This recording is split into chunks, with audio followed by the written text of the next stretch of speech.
Évangile de Jésus-Christ selon saint Marc. Ressuscité le matin, le premier jour de la semaine, Jésus apparut d'abord à Marie-Madeleine, de laquelle il avait expulsé 7 démons. Celle-ci partit annoncer la nouvelle à ceux qui, ayant vécu avec lui, s'affligeaient et pleuraient. Quand ils entendirent que Jésus était vivant et qu'elle l'avait vu, ils refusaient de croire. Après cela, il se manifesta sous un autre aspect à 2 d'entre eux, qui étaient en chemin pour aller à la campagne. Ceux-ci revinrent l'annoncer aux autres, qui ne les crurent pas non plus. Enfin, il se manifesta aux 11 eux-mêmes, pendant qu'ils étaient à table.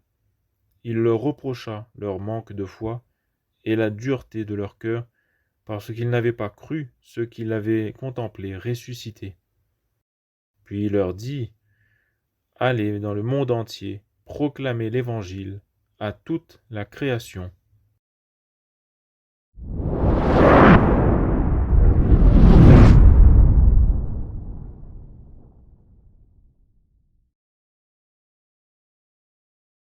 Le livre du ciel, tome 20, 3 décembre 1926.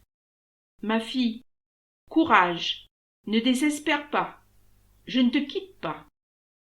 Et c'est si vrai que c'est toujours de l'intérieur de toi que je viens pour passer un peu de temps avec toi. Et si tu ne me vois pas toujours, c'est pour te permettre de suivre l'acte unique de ma volonté, qui contient tous les actes ensemble. Ne vois-tu pas que la lumière de mon vouloir suprême s'écoule de ton cœur, de ta bouche, de tes yeux, de tes mains et de tes pieds, de ton être tout entier? Mon vouloir m'éclipse en toi, et tu ne me vois pas toujours parce que, étant infini, ce que n'est pas mon humanité, il a la puissance de m'éclipser, et j'aime cette éclipse de mon vouloir suprême. Et, de l'intérieur de toi, je vois ton envol, tes actes dans le divin fiat. Si je me faisais toujours voir pour passer du temps avec moi pour jouir de ma douce et aimable présence, tu ne t'occuperais que de mon humanité. Nous échangerions notre amour et tu n'aurais pas le cœur de me quitter pour suivre le vol de ma volonté dans la création et dans les actes mêmes que mon humanité a accomplis dans la rédemption. Par conséquent, pour te permettre d'accomplir la mission qui t'a été confiée, pour te rendre plus libre, je reste caché en toi, pour suivre tes actes dans le fiat éternel. As-tu oublié que c'est ce que j'ai dit à mes apôtres eux-mêmes, qu'il était nécessaire qu'ils se détachent de mon humanité, qu'ils aimaient tant et ne pouvaient pas quitter?